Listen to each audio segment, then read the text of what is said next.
Uno scenario che mai avremmo voluto vedere proprio in un territorio già ferito profondamente dalla tempesta Vaia. Ieri un violento nubifragio si è abbattuto soprattutto nella zona della Valle Ombretta e della Malga Ciapela. Soprattutto la Valle Ombretta, ai piedi della parete sud della Marmolada, ha avuto danni importanti. Abbiamo lassù, sono 2100 metri di altezza e una delle più belle vallate dolomitiche sul Serio.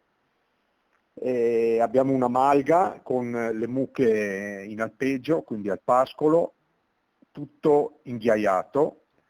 Quindi adesso sarà un problema anche per dove far pascolare le mucche. Allertati immediatamente gli uomini della protezione civile con pale gommate e camion che da ieri sera sono al lavoro. Sul posto sono intervenuti anche subito i vigili del fuoco, prima i pompieri volontari di Caprile e Roccapietro e successivamente i permanenti.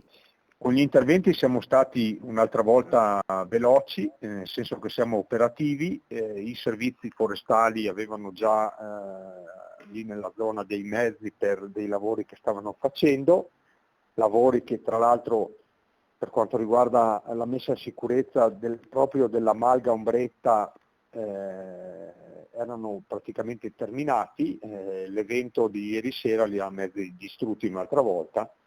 3 le colate di detriti che hanno bloccato alcune auto sulla strada che scende dal passo Fedaia. Il passo Pordoia è chiuso per frana lato Arabba. Chiusa anche la strada per Passo Fedaia, una situazione davvero difficile. Siamo in piena stagione, spiega sconsolato il sindaco di Roccapietole Andrea De Bernardin, ed è uno dei punti attrattivi più belli di Roccapietole. Dobbiamo continuare ora e rimboccarci le maniche ancora una volta.